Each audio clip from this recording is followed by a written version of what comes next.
deuteronómico, ¿no? Y empezamos a ver cómo a lo largo del capítulo 12 hasta el 26 íbamos a ver los distintos tipos de leyes que iba a proponer el Deuteronomio a modo de resumen, un poco de nuevo, a modo de resumen de lo que ya hemos venido viendo en todo el resto del Pentateuco. Entonces les nombré que habían 3 tipos de leyes, por decirlo de alguna manera. Estaban las leyes de culto, estaban las leyes sociales y el Código Penal. Y como les dije, estas 3 leyes no es que están en este orden, en estos 14 capítulos, sino que están un poco interlazadas, ¿no? Como que de repente aparece una y aparece la otra, entonces no están en orden, pero yo sí se las voy a ir explicando de forma genérica y de repente voy a nombrar algunos capítulos, pero no voy a ir como hemos ido haciendo en los otros libros, de capítulo en capítulo, versículo a versículo, ¿no? Sino como más la idea del libro y luego ya al final sí haremos un recorrido por todo el libro, deteniéndome en pasajes sinceramente, subjetivamente, que a mí me gustan, o sea, como que me parecen pasajes muy lindos como para detenerse. Entonces, habíamos terminado empezamos a ver las leyes de culto y vimos cómo iba a haber un solo templo, no es como nosotros que tenemos miles de iglesias con el Santísimo. Ellos, imagínense, es como si el templo para ellos es el único lugar donde estaría el Santísimo. El resto de los lugares son capillas de estas que a veces encontramos en los pueblos que no tienen el Santísimo. Imagínense que nosotros, el único lugar donde hubiese Santísimo en el mundo entero fuese en el Vaticano, en Roma, punto. El resto de los lugares del mundo, de las capillitas, ninguna tenía Santísimo. Por lo tanto, no estaba la presencia real de Dios ahí. Y mucho más, esto es mucho más como radical para los judíos, que ellos no tenían este concepto que tenemos nosotros de ser templos vivos del Espíritu Santo. Ellos no tenían este concepto de irse a su cuarto y rezar ahí al Dios vivo. Para poder rezar a Dios, tenían que ir al templo. Y la manera de comunicarse con Dios, Creador, Todopoderoso, era a través de los sacrificios hechos en el templo. De resto, ellos tenían como Dios es tan trascendente, la mirada de ellos es que Dios está tan trascendente, tan poderoso, que es imposible que yo me comunique directamente con Dios. De hecho, la figura del sacerdote era mucho más como radical en este sentido que el nuestro, porque el sacerdote literalmente era el mediador. O sea, el único que de verdad podía ofrecer sacrificios a Dios era el sacerdote. Para nosotros esto cambia absolutamente, porque cuando nosotros nos bautizamos pasamos a ser sacerdotes, reyes y profetas, y por lo tanto yo puedo encerrarme en mi cuarto, en mi habitación, y no solo en mi habitación física, sino en la habitación de mi corazón, y ahí encontrarme con Dios, el Dios vivo que habita en mí, ¿no? Decía San Francisco, si quieres encontrarte con Dios, cada uno de nosotros tenemos una ermita personal, que es nuestro corazón. Yo en cualquier momento puedo entrar en mi corazón y encontrarme con Dios. Dice Jesús mismo, ahora vendrán nuevos tiempos en donde se adorarán al Padre en espíritu y en verdad.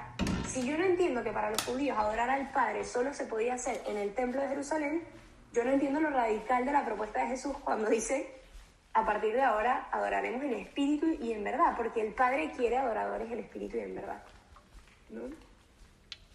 ¿Qué significa en espíritu y en verdad? Que si yo me quedo sola en una isla, yo ahí también me puedo encontrar con Dios. Para los judíos no. Para los judíos este era el único lugar, el templo era el único lugar en donde estaba la presencia de Dios, ¿sí? Entonces esto de a poco lo vamos a ir comprendiendo en la medida que vayamos avanzando, las similitudes que tenemos con los judíos, dado que son nuestros padres en la fe. Nosotros venimos del judaísmo, pero también la diferencia abismal que viene a proponer Jesucristo, ¿no? El otro día, no sé si en esta clase, o no me acuerdo si en algún lugar de mi vida, alguien me preguntó que por qué no celebrábamos nosotros Hanukkah, ¿no? No, sí, fue con la clase que está más avanzada, ¿no? Que Hanukkah se celebra recién por un evento que sucede en el 167 a.C. Nosotros ahorita estamos en el 1200 a.C., ellos ya van por el 167. Nos falta como 1000 años más o menos de distancia entre los que vamos avanzados y nosotros. Bueno, ¿por qué no celebramos algunas festividades judías? Bueno, pues nosotros no somos judíos. ¿sí? Jesucristo viene a hacer la gran diferencia, que es que Dios se hace carne, ¿no? Que Dios se hace persona humana. Y esto hace que todo cambie, porque si Dios se hizo hombre, el hombre, entonces ya la dignidad del hombre es totalmente distinta. Si Dios se hace hombre, el hombre es capaz de ser Dios. Entiéndase lo que estoy hablando, ¿no? Esto, los primeros padres de la iglesia lo decían así, ¿no? Como que nosotros estamos llamados, nuestro llamado más profundo es ser como Dios. Y fíjense que la tentación que le hace la serpiente a Adán y Eva en el paraíso es: Dios no quiere que sean como Él. La serpiente es mentirosa. Dios quiere que seamos como Él, porque nos hizo imagen y semejanza suya. El pecado de los hombres aquí, más que ser soberbios, es la desconfianza en que Dios es bueno y quiere lo bueno para ellos, ¿no? Como hay algo que Dios me está privando y algo bueno va a suceder si yo como esta manzana, ¿no? Hay algo bueno que va a pasar si yo... Y Dios es malo, porque Dios me lo está prohibiendo, ¿no? Dios me está diciendo no lo hagas, porque en realidad es un Dios celoso que no quiere que yo la pase bien, disfrutando el jugo de este fruto. Y eso es lo que pasa con Adán y Eva. Desconfían que la propuesta de Dios sea una propuesta buena para ellos. Y eso es lo que nos pasa a nosotros. La raíz de todo pecado es la desconfianza. Generalmente la raíz de todo pecado, el quid es la desconfianza. Y por lo tanto, la confianza por eso es tan importante. La fidelidad a Dios, aunque a veces no vea claro todo, ¿sí? Bueno, veíamos este tema del único templo, veíamos el tema de los profetas, y por último veíamos cuál era la razón última de la fidelidad a la alianza. Y la razón última de la fidelidad a la alianza es porque somos hijos. Nosotros estamos llamados a ser fieles a la alianza porque somos hijos. ¿Y cómo? O sea, no somos sirvientes que vienen y sirven a la mesa del Padre. No, nosotros estamos llamados a ser hijos, o sea, a sentarnos con el papá, tener esa intimidad que tienen la familia. No somos invitados, no somos siervos, somos hijos. Y como hijos es diferente lo que se le pide al hijo en cuanto al padre que lo que se le pide al invitado o al sirviente. Porque el hijo tiene la confianza propia y la intimidad de la familia. Yo al amiguito de mi hijo no le puedo pedir algo, pero yo sí se lo puedo pedir a mi hijo, porque hay un vínculo mucho más hondo. Y les hablaba sobre esta doble dimensión de la relación con Dios, que es la paterno-filial, ¿no? Somos hijos de Dios. Y luego la relación esponsal en cuanto a la forma, no en cuanto a la forma, sino en cuanto al fondo, que es el tema de la exclusividad. ¿Sí? Una relación humana que mejor ejemplifica la exclusividad no sería de hijos, porque un papá tiene muchos hijos y a cada uno tiene que querer como hijo, cada uno con su individualidad, ¿verdad? Pero cuando le metemos el tema esponsal, le metemos el tema de la exclusividad. A nadie puedo yo querer como quiero a Dios. Solo Dios puede tener ese lugar de Dios para mí. No puedo poner a la par ni a una persona humana, ni al dinero, ni demás.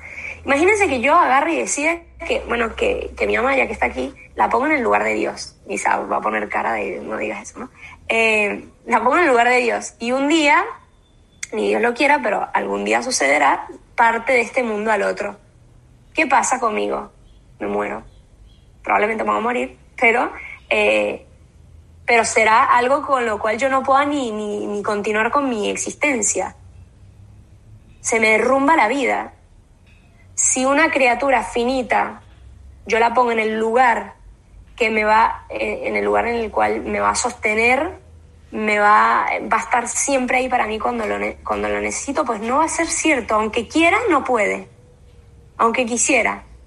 Aunque mi mamá quisiera y le encantaría que no pasaran un año y tanto sin vernos y montarse en un avión, ahorita no puede. No puede montarse en un avión y venir, no la dejan entrar. si yo pongo toda mi seguridad en cosas, incluso en personas, que es el vínculo más hermoso, lo finito nunca va a poder ocupar el lugar de lo eterno, que solo lo eterno es Dios. El único eterno es Dios. Y lo mejor que puede hacer un padre o una persona es ser ícono, es decir, remitir, sí, yo te amo, pero ese amor viene de algo todavía más grande que yo. Yo soy ícono y no soy como espejo, no te quedes solo en mí. Hay algo aún mayor, ¿no? Este amor que yo te doy trasciende, va más allá de mí y viene de Dios. Luego empiezan a hablar, después de todo este tema de la fidelidad a la alianza, se empieza a hablar que solo se puede ofrecer animales puros a Dios, ¿no? Y esto también va a ser un elemento temporal e imperfecto, porque en el Antiguo Testamento habían algunos animales puros y otros animales impuros. ¿En base a qué? En base a cosas físicas. El animal impuro era el que tenía pezuñas. Pezuña partida a la mitad. Esa era, por eso el cerdo era impuro. Eran como características externas. Como se ve, eso era algo temporal.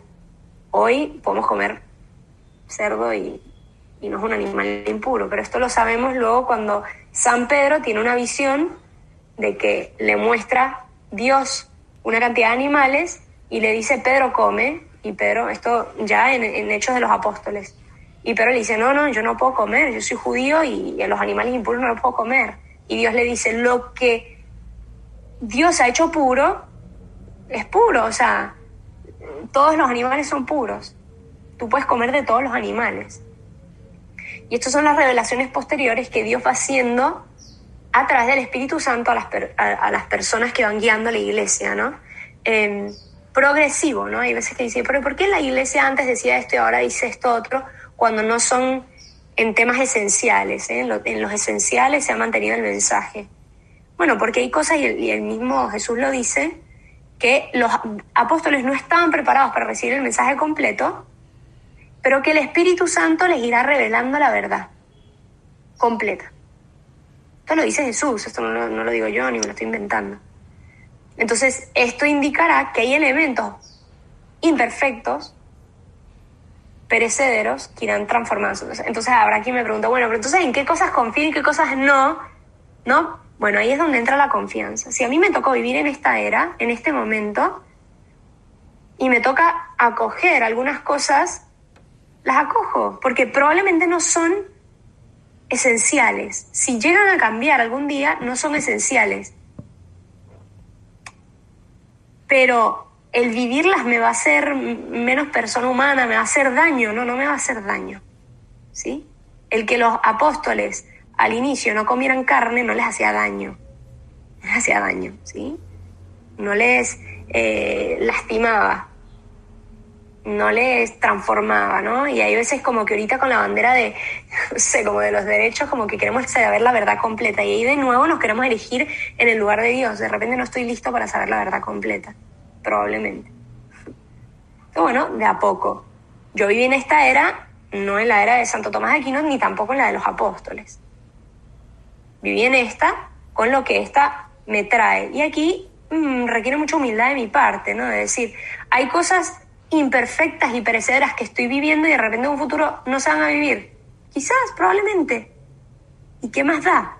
Si lo importante, lo esencial permanece, eso será lo importante. Eso será lo que traspasa mi vida.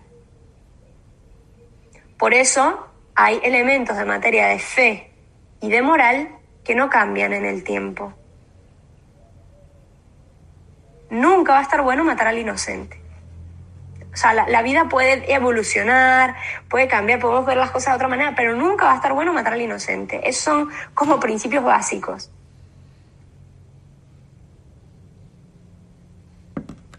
De nuevo, también los elementos de castidad. ¿Por qué la iglesia se empeña en los elementos de la castidad? Porque la castidad salvaguarda algo que nos atraviesa toda nuestra persona. El entregar corporalmente a otro toda mi persona deja huella. Deja una huella imborrable en mi memoria. en mi memoria corporal, en mi memoria psicológica. La iglesia busca salvaguardar. Entonces que la vida va evolucionando y el día de mañana al hombre no le va a afectar tanto dar su cuerpo. No, es que eso te atraviesa. Es parte constitutiva de la persona humana. Es que no, la iglesia todavía es retrógrada. No, la iglesia salvaguarda las cosas esenciales de la persona humana. Lo que no va a cambiar. Y podemos estar en un momento muy complejo en estos temas, muy complejo, en donde absolutamente todo es válido, todo, cualquier cosa. En España ya yo veía 3 personas agarradas de la mano porque ya el concepto pareja ya no funcionaba. Ahora era trío, pero vivíamos como, no para el momento del acto sexual, sino como si fuese una pareja, pero de 3 personas. Bueno, o a veces con un animal de por medio también. Bueno, hay como 1000 cosas ahora que se están dando, que no se está salvaguardando un principio elemental de la persona humana, ¿sí? Pero bueno, la iglesia de nuevo es madre y busca salvaguardar a sus hijos. Luego que los hijos hagan y deshagan, pues es parte de la libertad de los hijos, ¿no? Entonces el tema de los animales impuros era perecedero en el tiempo, y están a punto, recuérdense, de entrar a la tierra prometida. Recuérdense que por un lado el Deuteronomio tiene la finalidad de hacer como un resumen de lo vivido anteriormente, pero también preparar para la entrada a la tierra prometida. Están justo a punto de entrar. De hecho, el siguiente libro, ¿cómo se llama? El que viene después del Deuteronomio. Profetas. No hay ningún libro que se llama Profetas. Josué, muy bien. ¿Por qué? ¿Quién es Josué? Es el que designa a Dios en vez de Moisés, para que siga que entre a la tierra prometida con el pueblo de Egipto. Exactamente. Es el discípulo de Moisés, es el sucesor de Moisés, que de hecho es el que va a ayudar es el que va a ser el líder del pueblo de Israel para que entre a la tierra prometida. Moisés no entra. ¿Se recuerdan por qué? ¿Por cuál pecado fue que no entra? El de la roca. Sí, por el de la piedra que golpeó y desconfió. ¿Y por qué? Bien, exacto. Desconfió, ¿y qué otra cosa hizo? Porque desconfió y por eso le golpeó en vez de hablarle. ¿Y qué otra cosa hizo? Se puso en el lugar de Dios. Bien, porque dijo, ¿quieren ver cómo yo le saco agua de la piedra? No, amigo, ubíquese. Usted no le va a sacar agua a nadie. Es Dios, ¿no? Bien, entonces Moisés... Se ve que Dios le dio mucha manija y se agarró al muchacho. ¿Cómo? Claro, Dios le dio mucha manija y se agarró. Así que hacía milagros. Así pasa. De hecho, cuando la gente va avanzando en la vida espiritual, el pecado como más importante y como más fácil de caer es la soberbia espiritual, ¿no? El creer que uno es lo máximo y está... Yo y Dios nos vemos cara a cara, olvídense ustedes, yo vengo aquí a revelarles todo. Bueno, es uno de los pecados como que hay que estar más atentos después. Bien, empiezan a hablar sobre el tema del diezmo anual. Hasta ahora el diezmo no había aparecido como concepto. ¿Por qué? Porque el diezmo eran las primicias. ¿Qué quiere decir? Que ellos empezaban a cultivar la tierra y a tener animales. Entonces el primogénito de sus animales se ofrecía a Dios y la primera cosecha se ofrecía a Dios, ¿no? Era en especie, los donativos eran en especie. Entonces ahora resulta que pasaba que como iban a estar regados por toda la tierra prometida, para llegar hasta donde estaba el templo, llevar el animal o la harina o toda la cosa era más complicado. Entonces le decían, bueno, para tener la facilidad de no trasladarse, vamos a poner un valor monetario. Entonces traigan el equivalente monetario. Y a partir de ahí empiezan a hablar sobre el diezmo, ¿no? ¿Qué quiere decir esto? Que yo la limosna en la iglesia también la puedo dar en especie, ¿no? O sea, eso no se elimina, el donativo es en especie, sino que se da la otra opción del diezmo, o sea, esta otra opción. En el capítulo 15 se habla sobre el año sabático. Nuevamente, ven, vuelve a hablar sobre el año sabático, cosas que ya había hablado. Es como para terminar de de enroscar. Yo les hablaba mucho de la forma narrativa de los judíos, es medio en espiral, ¿no? Repetitivo muchas veces, pero cada vez más a más profundidad. Se puede hablar del año sabático, que era un año cada 7 años, ¿no? Tenían mucho mejor el concepto del descanso que nosotros. Y luego cada 7 veces, cada 7 años sabáticos, es decir, más o menos al año 50, era el año del jubileo. Y el año del jubileo era un año muy especial porque ese año, a nivel como general, se devolvían todas las tierras a sus dueños originales. ¿A qué voy? Que de repente por X o Y entrábamos en deudas y entonces yo, le daba un trozo de mi tierra al otro para pagarle mi deuda. Y entonces al final de 50 años de repente a mí me había quedado un trocito de isla, ¿no? O sea, como que yo me endeudé, me fue muy mal, negocié mal, incluso desperdicié los bienes. Este año el jubileo era un año en donde se volvía cero, a tablas, ¿no? Todo el mundo regresa a donde estaba, tienen toda su tierra de nuevo. ¿Y qué quiere decir este año el jubileo? Es como un año de misericordia, ¿no? Es decir, todos tenemos una segunda oportunidad. De cuenta que tú en tu vida te iba a tocar 1 o máximo 2 jubileos. No te iba a tocar más. Bueno, el año de jubileo era como volver a ceros. Podemos volver a empezar. Y estos son lo que luego la iglesia también se le llama el año del jubileo. Pero ya es más de carácter espiritual. ¿Se acuerdan que en el año del jubileo, por ejemplo, de la misericordia, aquí a varios les ha tocado varios jubileos porque en la iglesia generalmente lo hacemos cada 20, 25 años? Excepto los extraordinarios. Por ejemplo, el jubileo de la misericordia fue extraordinario y fue como bien pegado al año de la fe. ¿Se acuerdan del año de la fe? El que nombró el Papa Benedicto XVI. Algunos aquí quizás están muy chiquitos. Pero el año de la fe fue el año que cumplía 50 años, si no me equivoco, el catecismo de la Iglesia Católica, de haber salido, o el Concilio Vaticano II, creo que fue el Concilio Vaticano II. A 50 años del Concilio Vaticano II se nombra el año de la fe. ¿Y qué se hace en el año del jubileo para nosotros? Se abren las puertas del jubileo, que cada iglesia tiene una puerta, en este caso el año de la misericordia, y si pasas por ahí te ganas indulgencias plenarias y demás. Y entonces, ¿qué significa indulgencia plenaria? Quedas en tablas, pero no tablas de terrenos, sino que tu corazón queda absolutamente limpio de toda culpa y pena de tus pecados.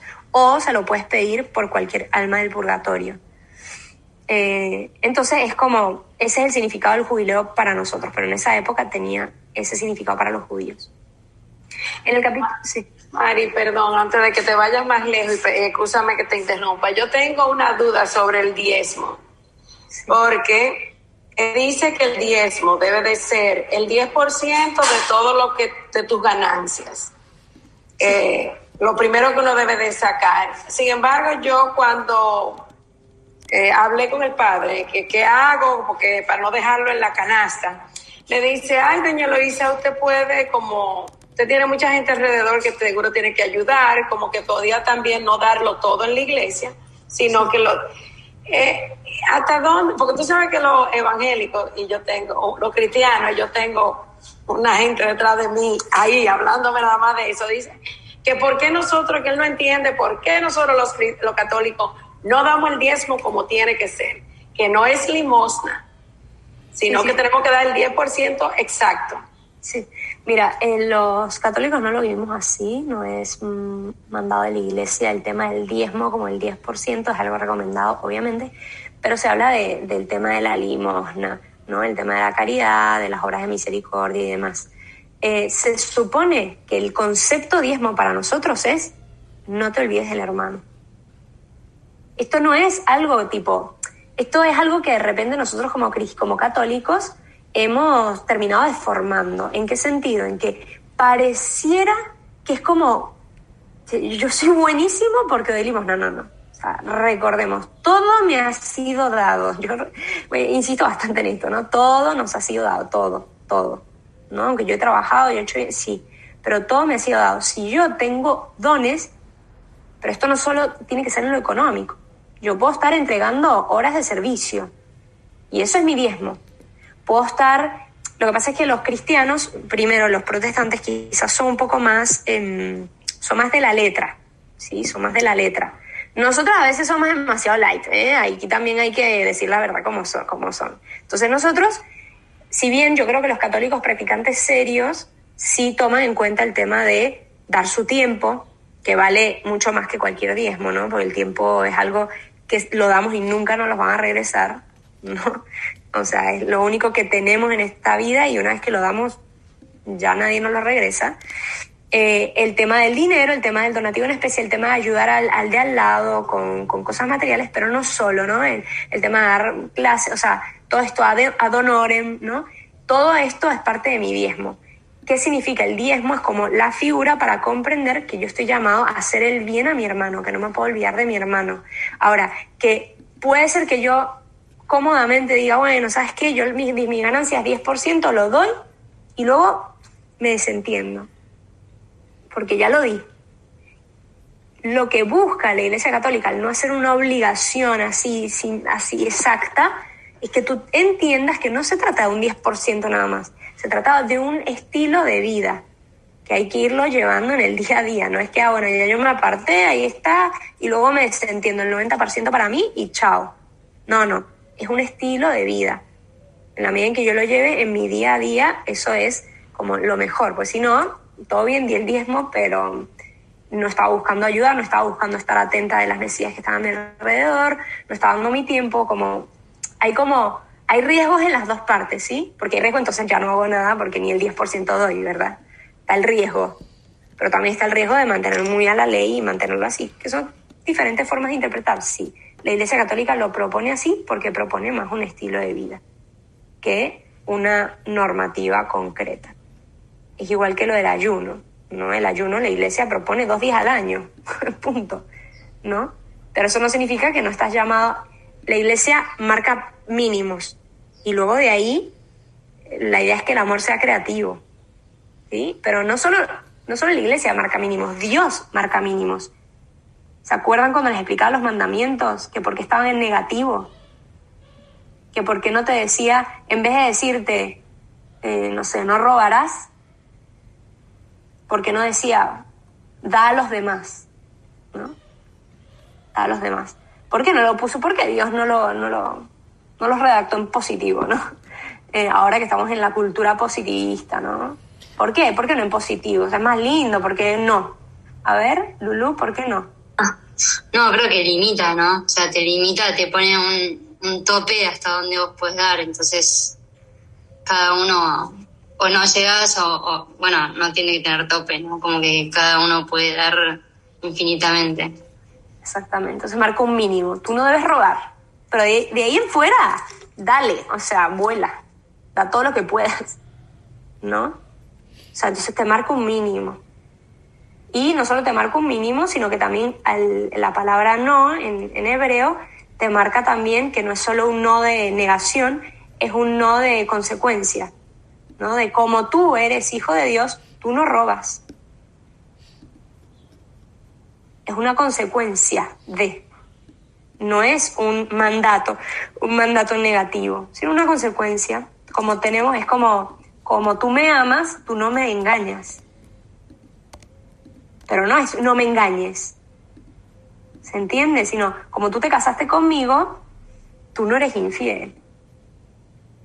Pero no parto yo diciendo no seas infiel, ¿sí? Entonces, en hebreo está redactado en consecuencia. Para nosotros el no solo tiene una acepción, en negación. Bueno, también puede ser en pregunta, ¿verdad?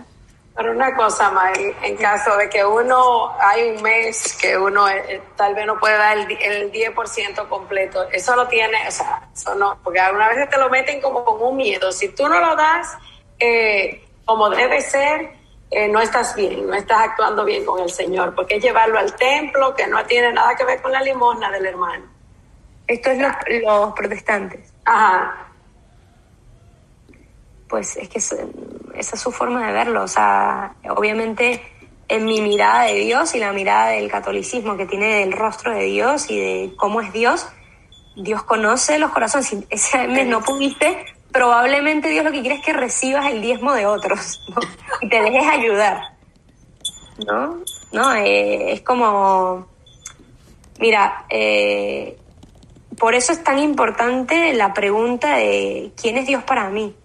¿No? ¿Cuál es el rostro que yo le he puesto a Dios? ¿Dios es un Dios justiciero que no conoce el corazón humano, que no conoce mi situación personal, que no conoce mis intenciones? No, Dios conoce quién soy y conociéndome me ama, me acoge, me acepta, me perdona, siempre y cuando yo perdone al otro, siempre y cuando yo haga bien, también en mi medida, ¿no?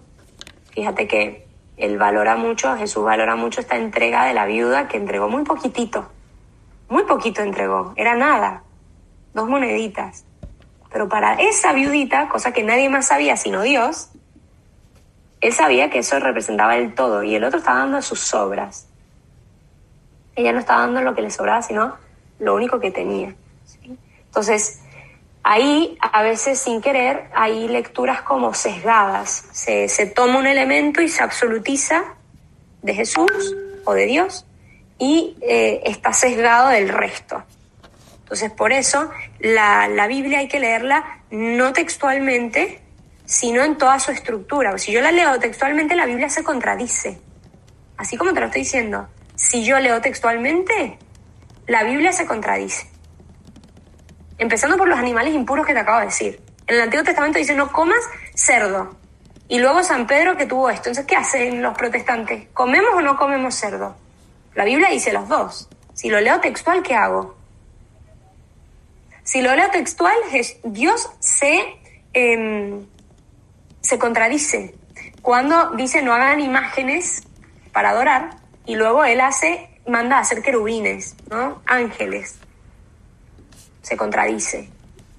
Entonces, la lectura literal es contradictoria en sí misma, porque no es sostenible. No se puede sostener la lectura literal de la Biblia. No tienes manera de sostenerlo, porque se contradice. Entonces, pero en los elementos esenciales no se contradice. Bueno, seguimos, pues si no, no vamos a avanzar. Bueno, en el capítulo 16 habla sobre la necesidad de conmemorar la fiesta de la Pascua de nuevo. Hay que conmemorar la fiesta de la Pascua. ¿Por qué? Porque fue la salvación del pueblo por parte de Dios. El otro día preguntábamos qué se celebra en la Pascua judía y era un juego que si no contestabas bien se te explotaba un globo de agua en la cabeza y todos acabaron mojados. ¿Qué pasaría? ¿Acabarían mojados o no?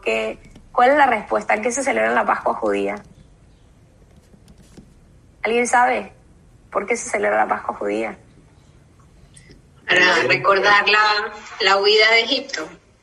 Bien, exactamente. La liberación del pueblo de Israel por parte de Dios de la tierra de Egipto y el camino hacia la tierra prometida. En el capítulo 23, como ven, saltamos del 16 al 23. ¿Por qué? Porque en esos otros capítulos no hay nada, no, sino que estamos viendo las leyes de culto. Entonces en el capítulo 23 aparece lo de la ley de culto. Aparece que los eunucos quedan excluidos de las celebraciones y no pueden tener acceso al culto de Israel. Los eunucos eran quienes no estaban castrados. Pero luego el propio Isaías anuncia que, claro, que estas personas, claro que pertenecen al pueblo de Dios. Se consideraba que estas personas, o sea, físicamente eran imperfectas. Pero de nuevo, recuérdense que esto era una lectura de los propios seres humanos que veían que el cuerpo, al tener una imperfección, bueno, eso no era querido por Dios y demás. Bueno, eso se purifica y se da cuenta que no, que sí, que eran personas, pero eso era un elemento temporal. Por eso les digo que la Biblia se contradice porque aquí el eunuco no podía entrar y luego Jesús dice dichosos los eunucos, ¿no? Tipo dice, ¿qué pasó en el camino? ¿Dónde está lo de los eunucos? Sorry, ¿en qué capítulo? 23. Ah, gracias. Bien, luego se subraya la importancia de mantener... Perdón, ¿qué versículo? No te lo tengo. No tengo el versículo en... Empezando el 23 lo dice, en el versículo 2 habla sobre eso. Ah, gracias. Luego se subraya la importancia de mantener la pureza del campamento, especialmente cuando van a la guerra. ¿Y por qué? Porque tienen que recordar que Dios está entre ellos. Y el mantener la pureza significaba vivir con la conciencia de la presencia de Dios en medio del pueblo. es para nosotros el vivir en gracia, ¿no? Estamos llamados a vivir en gracia. Pero ellos aquí hablan de pureza como cosas externas, ¿no? Claro, sí, es una pureza ritual, ¿no? Lavarse las manos, todo esto. Recuérdense que la pureza no tenía nada que ver con el pecado. El estar impuro no significa que estás en pecado, sino que te habías entrado en contacto con un muerto o algo así. Bien, se prohíbe tener hieródulos. ¿Qué son hieródulos? Este capítulo 23 acaba con ese tema de prohibición de hieródulos. Los hieródulos son sacerdotes o sacerdotisas sagradas. ¿Quiénes eran estos? Eran los moabitas tenían que en números tenían estos sacerdotes o sacerdotisas sagradas que ofrecían, bueno, olvídense ustedes las cosas que hacían, generalmente eran cosas en el ámbito sexual y desde ahí se hacía como ofrendas y demás. Y esto era de nuevo recordar la prohibición de la adoración a dioses que no fuesen Yahvé, ¿sí? Al final del código, en el capítulo 26, aparece como un mini recorrido histórico, como un credo histórico, para recordarles que ofrezcan las primicias de la tierra y no olvidar todo lo que Dios ha hecho por ellos, ¿no? Como el tema de ofrecer las primicias no solo era en gratitud, sino en modo de memoria, ¿sí? De las cosas grandes que Dios había hecho por el pueblo de Israel. Bien, luego viene el sector de las leyes sociales, y por eso vamos a revisar, ¿no? Capítulo 14, leyes sociales. Capítulo 14 habla sobre el cuidado de los pobres, ¿no? Y cómo cada 3 años se dará el diezmo para los pobres. Entonces se dan cuenta que en la iglesia de repente hay un domingo al año que se hace el domingo de las misiones o el domingo de que todo lo que se junte ese día de donativo sea para los pobres. Entonces, bueno, esto más o menos viene de aquí, ¿no?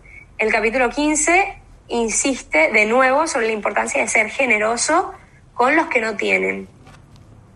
Recuérdense que para ellos recogían sus cosechas y se les decía todo aquello que mientras están cosechando caiga en el piso, no lo recojan, para dejar eso para los pobres que luego pasaran por los sembradíos y ellos pudieran tomar de esos frutos que habían caído al suelo.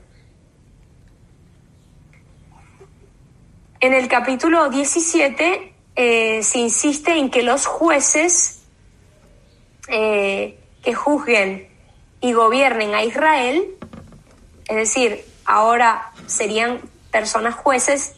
Recuérdense que hasta ahora Moisés era el que dirigía al pueblo, pero después de la muerte de Moisés, recuérdense, ¿se acuerdan cuando Moisés elige a unos ancianos y les encarga que se encargan de a 100, de a 50, como que se dividen un poco para que no caiga todo el peso de las 600.000 personas en Moisés?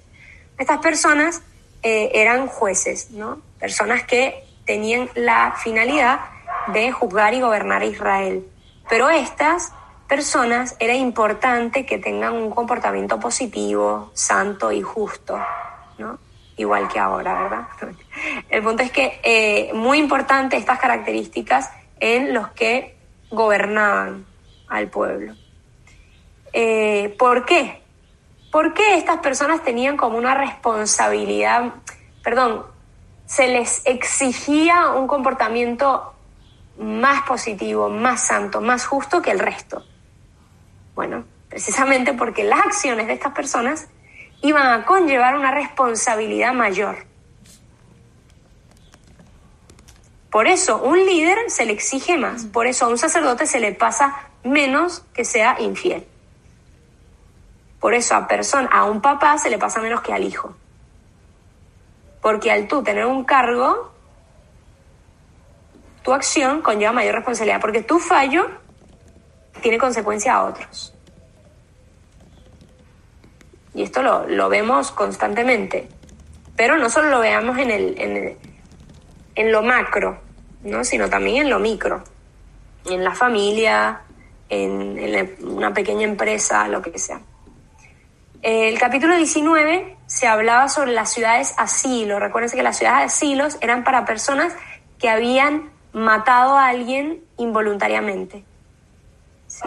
Cualquier persona que había matado a alguien merecía la muerte.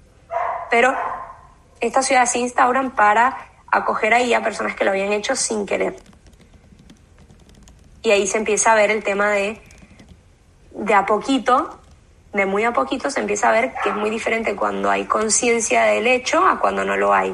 Cuando hay libre albedrío a cuando no lo hay. En ese momento, si tú matabas, merecías la muerte, punto. Aunque no la hayas querido, el hecho es que mataste. O sea, la consecuencia está dada. Eso, de a poco, el tema de la ciudad sí lo va asomando la idea de que si tú no lo hiciste a propósito o lo hiciste involuntariamente, pues la culpa es bastante menor.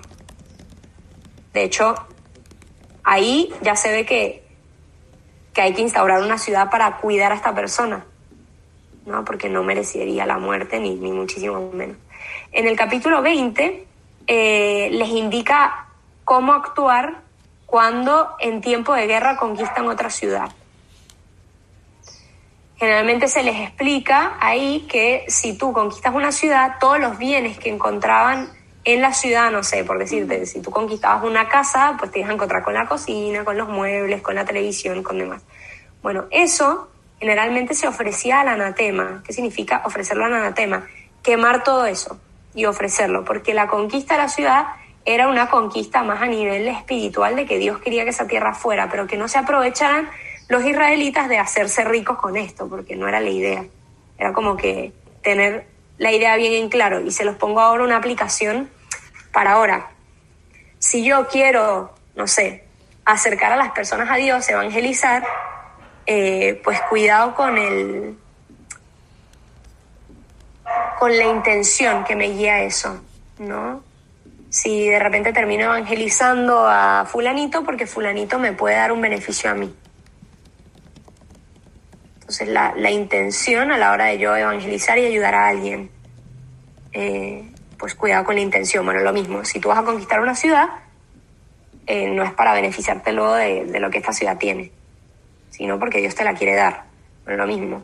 O sea, aplíquenlo a la vida ahora. Es como si yo, no sé, consagrada, empiezo a ayudarte a ti para que luego tú me hagas un favor a mí. Entonces, como tú tienes poder, no sé, en el ámbito social, político, económico, lo que sea, yo te ayudo a ti, pero un poco para luego ganarme tu favor y sacarte lo que yo quería en realidad, ¿no? Entonces, ojo con el tema de la intención aquí. En el capítulo en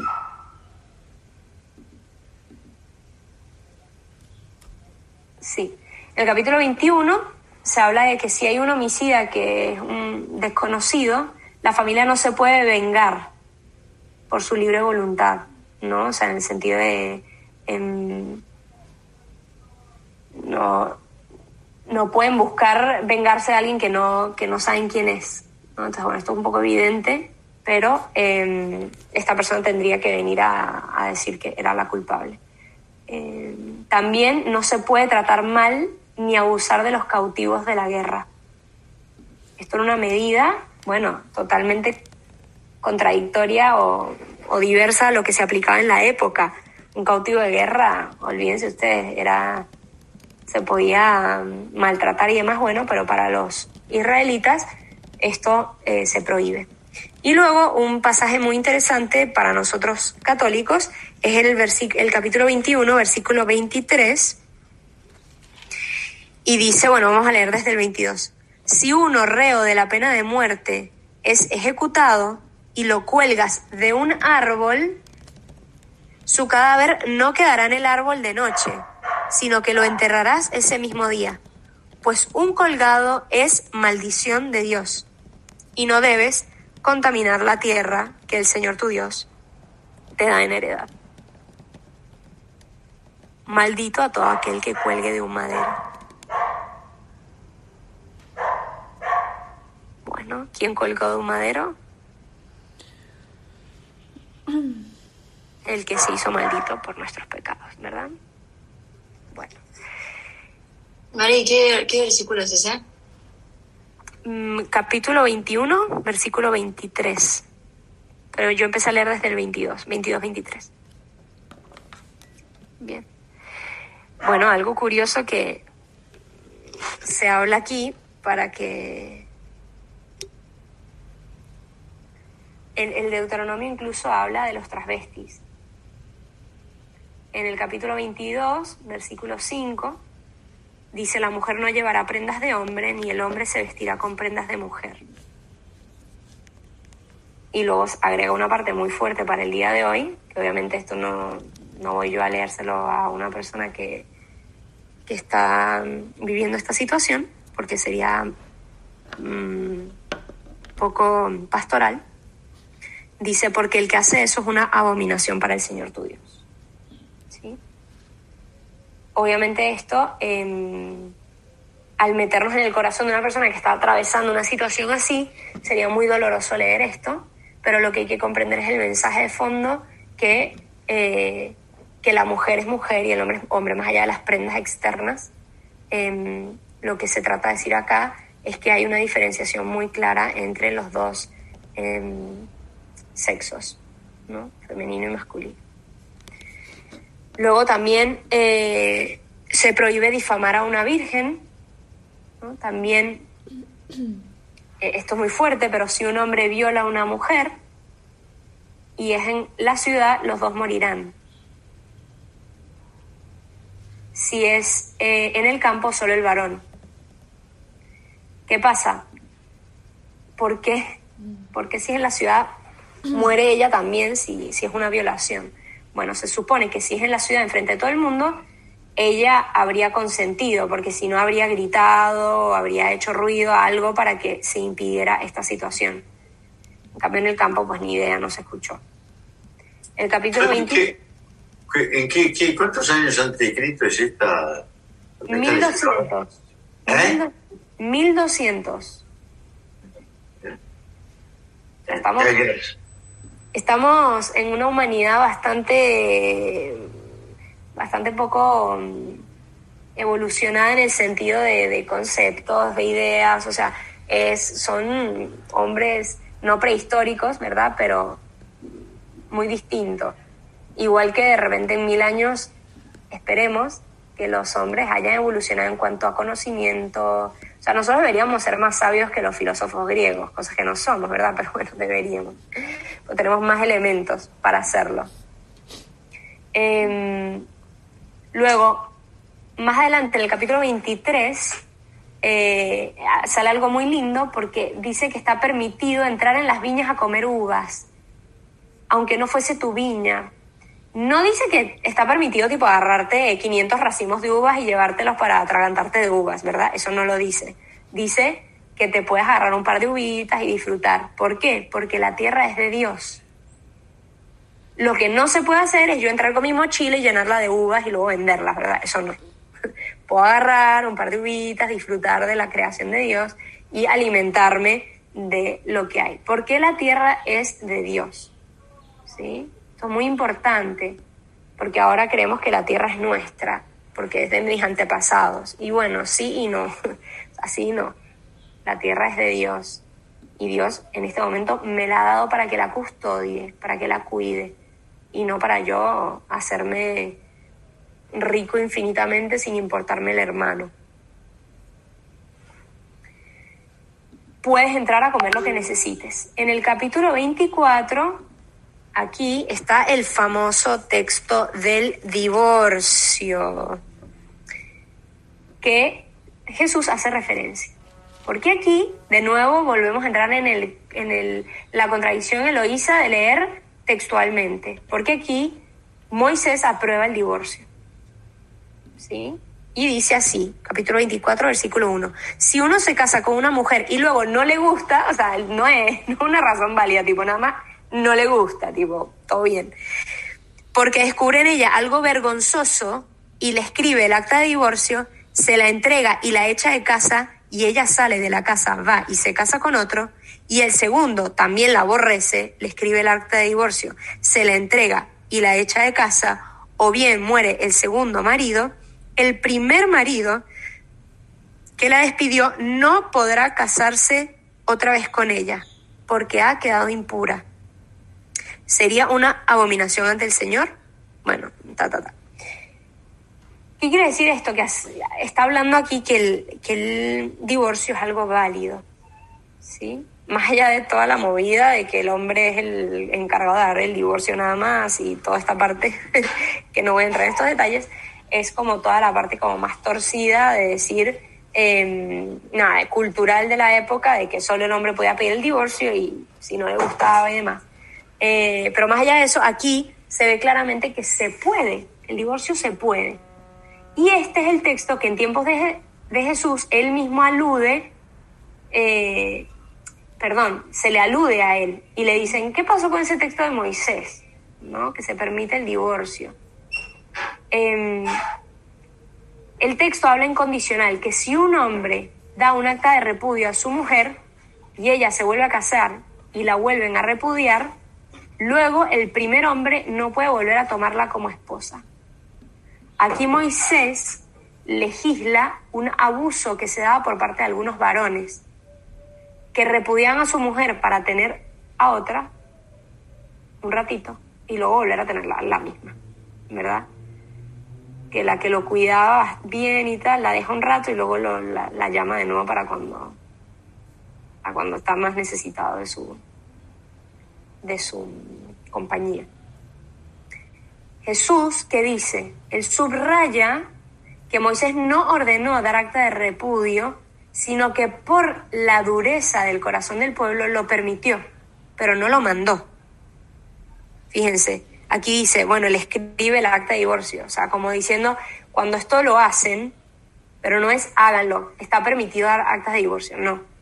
Habla de la dureza del corazón del pueblo, Moisés lo permite, pero que en realidad quien hace esto comete adulterio. Fíjense que es, si te casaste con esta, la dejaste, estás con otra, esa otra, o sea, cometes adulterio si estás con la otra, ¿no? Entonces, en el fondo, hay como toda una permisión que se hace por la dureza del corazón en esa época, ¿sí?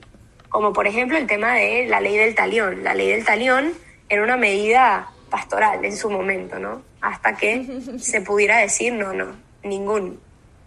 solo no te vengues y mates a toda la familia, sino que no te vengues y hagas lo mismo que te hizo el otro, ojo por ojo y diente por diente. No aplica hoy en día decir ojo por ojo, diente por diente si soy cristiano, ojo, porque yo la he escuchado muchas veces. Tú me hiciste esto, ojo por ojo y diente por diente. No, eso temporal y perecedero, se acabó. Hoy es ama a tus enemigos.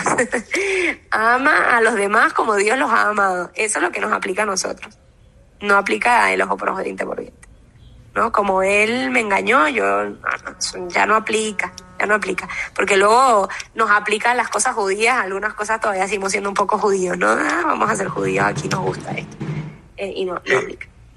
Una pregunta, discúlpame. Que ahora te escucho mucho mejor, yo te escucho muy bajo, me cuesta entenderte. Ahora te escucho, ¿qué hiciste? ¿Te sacaste el micrófono? Micrófono. Y claro, ahora te escuchas bien, realmente es un lujo, bueno. Muy bien. Consideración a mí, aunque sea tenerlo. Te poquito recién. Muy bien. Pero, María, entonces, ¿qué contestó Jesús cuando le preguntaron sobre esta ley de Moisés? Le dice, Moisés no ordenó, eso lo hizo Moisés por la dureza del corazón, pero en el principio no era así. En el principio Dios le dijo al hombre que se uniera a su mujer y que lo que Dios había unido, que no lo separara el hombre. ¿Sí? Como que le dice, mira, eso lo permitió Moisés porque ustedes eran unos duros de corazón, pero no porque en realidad eso estaba bueno, ¿sí? Bien. Luego en este mismo capítulo hay unas medidas de misericordia para el necesitado. De nuevo, esto es algo muy novedoso con respecto a las demás culturas. En el capítulo 25 se explica la ley del levirato, que yo se las expliqué, ¿no? Que aparece en el Nuevo Testamento, esto de casarse con el hermano del esposo si el esposo moría sin haber dejado descendencia y todo esto. Antes esto ya se había puesto en práctica. ¿Se acuerdan que ¿quién fue? Judá se termina acostando con Tamar, aunque es medio engañoso, Tamar es la esposa de su hijo y no le dejó descendencia. Recuérdense que era con el familiar más cercano. Y entonces por eso Tamar, se termina acostando con Judá, medio engañándolo, pero porque ya se tenía ese concepto, ¿no? De que se daba descendencia a través de... Pero ahora se legisla, ahora se dice que se tiene que hacer así. ¿Por qué? Porque no es bueno que alguien muera sin descendencia, por todo lo que significaba la descendencia. Si un varón se casa con una mujer y muere sin descendencia, el pariente más cercano le debe dar descendencia casándose con su viuda, de tal manera que los hijos que tengan serán legalmente, obviamente biológicamente no, legalmente hijos del difunto.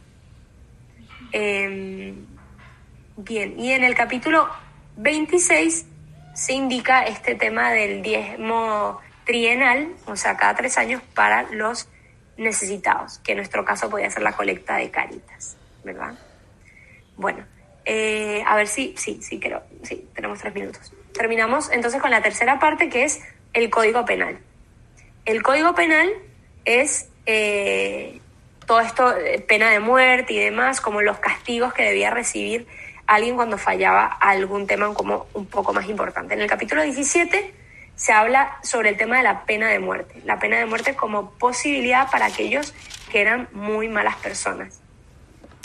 ¿Por qué se permite la pena de muerte? Recuérdense que el valor absoluto de la vida se ordena siempre hacia Dios. Y si esta persona, siguiendo viva, iba a condenarse por todo el mal que estaba hecho, era mejor quitarle la vida, ¿no? Pero esta persona no era un inocente. ¿Quiere decir que esto está bien, buenísimo, deberíamos seguir con la pena de muerte? No. Pero la pena de muerte hoy se sustituye por la condena perpetua, ¿no? ¿Por qué? ¿Las personas no tienen esperanza? No, sí, se busca que la persona se transforme dentro, pero en la sociedad parece que esta persona no solo es un daño para la sociedad, sino para sí mismo, ¿no? Esa persona, al seguir haciendo daño, el primer perjudicado es él, ¿no? Se está convirtiendo en una persona cada vez peor. Entonces, por eso se le trata de educar y llevarlo al correccional, ¿no? Esa sería la idea. Bueno, pero Dios nos quiere libres y tal. Bueno, sí, pero esa persona ya no es libre porque está haciendo el mal continuamente. Esa persona ya no es libre, está condicionada a su maldad, ¿no? Luego el capítulo 18 habla de la práctica de la brujería y se condena a pena de muerte la brujería. ¿Por qué? De nuevo se pone el tema de la idolatría, pero la idolatría mezclada con poderes mágicos y demás. La brujería, nosotros hoy sabemos que la brujería tiene poder, pero porque está el mundo demoníaco ahí metido, que tiene un cierto poder espiritual, y por eso la brujería hay que evitarla a toda costa, ¿no? Cualquier cosa de lectura de cartas y tal, porque en el fondo se está invocando espíritus que no es el espíritu de Dios. En este mismo capítulo... sí. Perdón, María, una cosita, vos estás volviendo para atrás como que vas yendo de capítulo en Claro, otro. recuérdense que les dije que estaban las 3 partes, la de culto, la ley de culto, las leyes sociales y el código penal, y esto estaba como todo entrelazado. Del capítulo 12 al 26 se iban a encontrar los 3. Entonces ahorita estamos con la última parte, que es el código penal. En el capítulo 18 se habla de los textos más importantes de todo el Deuteronomio e incluso del Antiguo Testamento. Vamos a ir un momento ahí, que es el capítulo 18, versículo 15. Y dice: el Señor tu Dios te suscitará de entre los tuyos, de entre tus hermanos, un profeta como yo. Este es Moisés hablando. A él lo escucharéis. Y luego en el versículo 18 dice: suscitaré un profeta de entre sus hermanos como tú. Esto ya es Dios hablándole a Moisés. Pondré mis palabras en su boca y les dirá todo lo que yo le mande. ¿Por qué? Este Dios y Moisés que avisan que Dios suscitará un profeta como Moisés de entre todo el pueblo, si se fijan, al final narrativo del Deuteronomio se afirma que no ha vuelto a haber un profeta como Moisés. O sea, cuando se acaba el libro, dice, bueno, este profeta que prometieron no se ha cumplido en el momento de la redacción final del libro. Y afirma Benedicto XVI que este anuncio solamente se cumplirá con Cristo. Cristo es el profeta. Entonces, desde esa época ya hay como un anuncio de que vendrá un profeta. Todavía no tienen el término Mesías, pero ya empieza a haber como una preparación del corazón de que vendrá alguien como Moisés, e incluso más que él, ¿verdad? En el capítulo 19, el que testimonie falsamente contra otro será castigado con el mismo castigo de esa acusación, ¿no? En el caso que yo estaba acusando al otro de, no sé, adulterio, y el adulterio tenía la pena de muerte, pues si yo lo acusaba falsamente y se descubría, yo moría. Luego, el Código Penal en este momento, en el Deuteronomio, es bastante escaso. Y lo único que sí vuelve a decir es que hay una necesidad de 3 testigos como prueba para acusar a un hombre de muerte. Ahí se ve que el juicio penal sobre Jesucristo fue injusto. No hubo estos 3 testigos. ¿Y por qué se le acusa de muerte? De nuevo, para separar a este mal del pueblo. Esta persona está tan torcida que hay que separarla del pueblo. ¿Por qué? Porque todavía en ese momento no había perdón posible, ¿sí? Recuérdense que no existía el perdón de los pecados. Bueno, perdón, ya terminamos. Preguntas. Hasta aquí ya llegamos. Quien se necesita salir, adelante.